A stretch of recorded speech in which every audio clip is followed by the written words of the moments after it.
Merci beaucoup Philippe. Bonjour à tous. Donc en effet, la morphine intratécale, la rachimorphine, s'inscrit dans une stratégie multimodale de prise en charge de la douleur et peut bien sûr s'appliquer à l'ensemble des domaines de la chirurgie intra-abdominale, quelle que soit la spécialité chirurgicale que l'on considère, que son abord se fasse par laparotomie ou par laparoscopie, chirurgie conventionnelle, mais également assistée par robotique. Et comme on vient de le dire, ça peut être une alternative à la péridurale thoracique liée à une contre-indication du patient, mais également éventuellement en cas d'échec de la réalisation de cette péridurale thoracique. On peut aussi l'envisager lorsque on peut attendre un trouble de la crase dans la période post-opératoire, par exemple lors d'une hépatectomie élargie ou tout simplement en considérant les antécédents de notre patient, principalement ceux cardiovasculaires, qui nous imposeraient une reprise très précoce d'une anticoagulation thérapeutique efficace dans le post-opératoire immédiat. Alors, la littérature nous conforte tout à fait quant à l'effet bénéfique sur le score de la douleur ressentie par le patient dans la période post-opératoire, mais également nous informe sur l'épargne morphinique que l'on peut en retirer, tant en l'objectivant sur le délai de recours à la première dose de morphine secours intraveineuse, mais également sur la dose totale de morphine accumulée tout au long de la prise en charge de notre patient. En chirurgie colorectale par cœlioscopie, cette injection intratécale de morphine a montré tout à fait son intérêt dans un processus de RAC. Il faut bien penser que cet élément, peut-être, de bénéfice, peut correspondre à l'effet purement analgésique de la morphine intratécale. On ne va pas avoir les répercussions hémodynamiques ni motrices qu'on pourrait rencontrer lors de l'usage d'anesthésiques locaux en euraxial. Dans cette étude de cette année, l'ensemble de ces bénéfices ont été retrouvés également, mais en plus, je pense qu'il est important de souligner qu'on retrouve également un effet bénéfique sur les PROMS. À toute médaille son revers. Quant aux effets secondaires de la rachimorphine, en fait, ils sont en nature tout à fait similaires à ceux de la morphine intraveineuse. L'effet secondaire peut-être le plus redouté par les équipes soignantes est la dépression respiratoire. Gardons à l'esprit qu'elle est à la fois dose dépendante, mais aussi que lorsque la morphine est administrée en intratécale, la dépression respiratoire peut être différée, d'où la nécessité d'une surveillance, entre autres. L'intratécale de morphine va être aussi l'objet d'une incidence particulière de prurite, mais si on s'attarde sur les nausées-vomissements post-opératoires, l'iléus ou la sédation, leur incidence n'est pas augmentée par rapport à une injection intraveineuse ou un usage en tout cas exclusif intraveineux de morphine. La chirurgie abdominale majeure, souvent concerne la chirurgie oncologique et gardons à l'esprit, nous le savons déjà depuis longtemps, que la morphine réduit l'activité des cellules natural killer. Et par la voie intratécale, cela est également vrai à une posologie de 500 microgrammes de morphine, mais on s'est rendu compte qu'à 100 gamma, on n'observait plus cet effet sur les cellules natural killer. Alors, quelle dose utiliser? Quelle dose nous apporte le meilleur bénéfice-risque?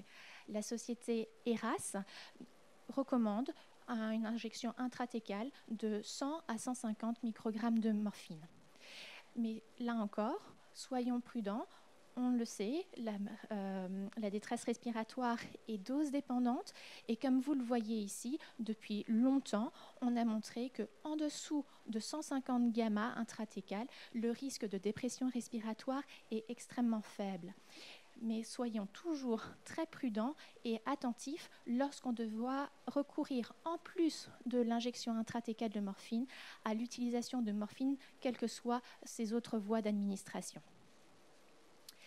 Et ceci nous explique et justifie la nécessité de surveiller nos patients en post-opératoire, mais finalement, il s'agira d'une surveillance similaire à celle d'un patient bénéficiant d'une PCA morphine. On surveillera principalement, on le sait très bien que l'effet sera bradypnique, donc on va surveiller la fréquence respiratoire qui sera le premier paramètre à être altéré en cas d'intoxication morphinique, bien avant l'apparition d'une baisse de la saturation en oxygène. Un autre élément qui pourrait être avant-coureur d'une dépression du centre de la respiration, de la ventilation, serait aussi un prurite facial, puisqu'en fait, le prurite va être métamérique. Donc, si il apparaît au niveau facial, ça veut dire que les effets indésirables de la morphine sont remontés très haut au niveau du système nerveux central. La surveillance de l'état de conscience sera aussi un paramètre important à avoir à l'œil. Merci pour votre attention. Merci beaucoup Sophie. Moi, si je résume, c'est une technique pas chère, quoi. Donc souvent, c'est mis en avant le coût de la technique pour la réalisation d'une analgésie. Je pense qu'il y a de très nombreux pays francophones, puisqu'il y a beaucoup de francophones qui nous écoutent aujourd'hui, qui restent toujours intéressés par cette technique, parce qu'un petit peu de morphine à quelques centimes, c'est vraiment pas cher. Alors moi, j'ai une autre question pour toi, Sophie. Finalement, je vais le dire très trivialement, finalement, l'espace péridural, c'est ce que me disait Jean-Jacques Eledjian, pour ceux qui l'ont connu. En fait, c'est la poubelle de l'anesthésie. On y met tout dedans, on y a tout mis, on a tout revisité. Excuse-moi de cet acronyme, mais ça peut être intéressant. Tu nous as parlé de la morphine. Est-ce que finalement, il n'y a pas d'autres produits qui seraient aussi intéressants, voire plus intéressants, ou ce qu'appellent les anglo-saxons des mixtures, des mélanges que l'on pourrait faire dans cet espace péridural? Alors, intratécal, bien sûr. Oui, donc l'arachis, alors ici je me suis bien sûr intéressée exclusivement à l'arachis analgésie pure, mais on peut aussi, en lisant la littérature, retrouver différents mélanges. Bien sûr, malgré une adjonction d'anesthésie générale, il y a aussi eu la réalisation d'anesthésie par rachianesthésie avec l'adjonction d'anesthésicos locaux. On pourrait aussi considérer d'autres morphiniques, mais qui ont un degré de liposolubilité beaucoup plus important que la morphine. Donc l'effet serait plus réduit, plus bref que celui de la morphine. Et ensuite, je pense que on a aussi eu, à un moment donné, beaucoup d'intérêt aussi avec les alpha-2 agonistes, que ce soit la clonidine ou la dexmédetomidine. Ces deux molécules ont en effet montré un effet positif sur l'analgésie post-opératoire, sur l'hyperalgésie post-opératoire, mais il faut être très attentif et connaître en fait les effets indésirables de chacune des molécules que l'on va utiliser, que ce soit la morphine ou autre chose, puisque, entre autres, avec les alpha-2 agonistes, on a quand même montré une baisse de la fréquence cardiaque et de la pression artérielle péropératoire, et donc ceci peut obérer un petit peu la prise en charge ou rendre la prise en charge péropératoire un petit peu plus challengeant, en tout cas, où il faudra être très attentif lors de ces utilisations. Donc, si je résume, c'est morphine en intratécal et les autres opiacés en péridural. C'est souvent le message qu'on donne à nos plus jeunes. Question via l'application, c'est finalement en raison de la meilleure stabilité hémodynamique, est-ce que ce n'est pas une indication privilégiée en chirurgie hépatique par rapport à la péridurale? On fera un pro-con peut-être avec Yann qu'on interrogera juste après. Alors, en chirurgie hépatique, en effet, personnellement, je pense que ça peut être une bonne alternative, mais c'est vrai que c'est un sentiment clinique pour le moment, mais je n'ai pas la littérature particulière qui pourrait, de manière formelle, approuver ce sentiment. Mais je pense qu'il faut vraiment rester aussi sur cette histoire, sur le point de la coagulation, qui reste quand même un point important pour éviter les complications post-opératoires liées à la prise en charge anesthésique. Et ça, je pense que pour cela, l'arachimorphine est un point qu'on doit garder à l'esprit comme stratégie de prise en charge. Yann, dans ce procon chirurgie hépatique, rachimorphine ou péridurale, voire bloc de paroi, pourquoi pas, hein, même si les études sont un peu négatives pour la chirurgie hépatique. Ton avis, parce qu'on craint toujours à la fois l'hémorragie péropératoire, chirurgie de lobectomie hépatique, ça peut saigner énormément et avoir des troubles de coagulation, comme nous l'a dit Sophie. Effectivement, la question est sur les troubles de la coagulation. Je repensais aux recours qui viennent juste de sortir. Pas de péridurale, plutôt pas de rachis, et vraiment une place assez importante sur les blocs de paroi.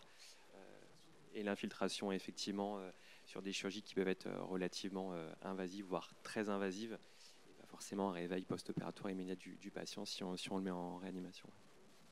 On verra avec Marc tout à l'heure s'il met des catheters de paroi après chirurgie hépatique. Ton avis, Marc, sur l'arachimorphine? Tu avais l'air tout à fait circonspect tout à l'heure à l'introduction du sujet, parce que je sais que ça fait débat, hein. Même dans le monde de l'ALR, beaucoup d'anesthésistes se posent la question sur cette technique. On en a parlé ce matin avec le président Pierre Albaladejo au petit déjeuner. On vous fait le off, bien sûr, c'est important de faire le off.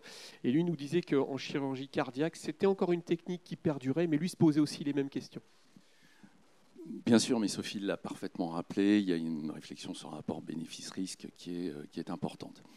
La deuxième notion importante, c'est le fait que ces douleurs dont on a parlé de chirurgie hépatique, c'est quand même des douleurs qui sont essentiellement pariétales. Tu vois, ça fait un peu le lien avec... et de couvrir, de proposer une technique analgésique périmédulaire qui va bloquer l'ensemble des afférences pratiquement du corps, tu nous l'as dit, il y a même des diffusions céphaliques, tout ça pour couvrir une douleur pariétale abdominale, je trouve que ça questionne. Moi, sur l'arachimorphine, mon sentiment, c'est que soit on utilise de très faibles doses, donc on est sûr, la technique n'est pas dangereuse, mais elle n'est pas hyper efficace. Soit on utilise des vraies bonnes doses, et on est très efficace, mais ça devient une technique dangereuse. Donc vraiment, je pense que c'est comme ça que ça se réfléchit, l'arachimorphine. Évidemment. On ne pouvait pas terminer ce pro-con rachis versus péridurale. Je vais surprendre Marie sans parler de la CHIP. Pour les centres anticancéreux, il y a une vingtaine de centres en France, plus d'autres établissements qui font de la CHIP. La CHIP, c'est une grosse chirurgie, c'est une grosse laparotomie, c'est une durée opératoire qui est extrêmement prolongée. Je vois Yann sourire, puisque quand il était jeune interne, il a fait avec moi des CHIP, et ce sont des interventions qui peuvent durer jusqu'à 12 heures, 13 heures, 14 heures, avec aussi les débulkings. On rentre aussi dans cette même logique d'ovariectomie, de débulking.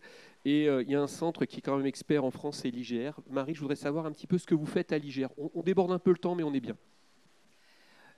Sur cette chirurgie abdominale majeure prolongée, oui, on fait de l'analgésie péridurale thoracique en priorité. Et dans les malheureusement rares cas où on ne peut pas, ou éventuellement on n'y arrive pas, l'alternative à l'heure actuelle chez nous, c'est effectivement les blocs de paroi. Alors on associe pour le coup le TAP avec la gaine des grands droits pour essayer de gagner le maximum vers le haut. Et on a mis quelques cathéters, on n'en met pas systématiquement. Ça nous arriver de refaire en réanimation parfois quand vraiment le patient en a besoin. Et c'est vraiment la pratique quotidienne. Voilà, sur les chips, on en a toutes les semaines. Après, on a probablement une place à développer sur l'infiltration péricicatricielle bien faite, qui pourrait effectivement être intéressante. Ben voilà, la transition, elle est toute trouvée. En tout cas, merci beaucoup Marie. Donc on retient débulking de l'ovaire, c'est une grosse cytoréduction. Et puis la CHIP, la péridurale, vraiment c'est le gold standard actuellement. Et ça doit rester pour vous le gold standard. À une question simple, une réponse excessivement claire et qui ne pose pas débat actuellement. On est très bien dans le timing, bah évidemment, puisqu'on avait bien préparé l'ensemble des topos et des questions.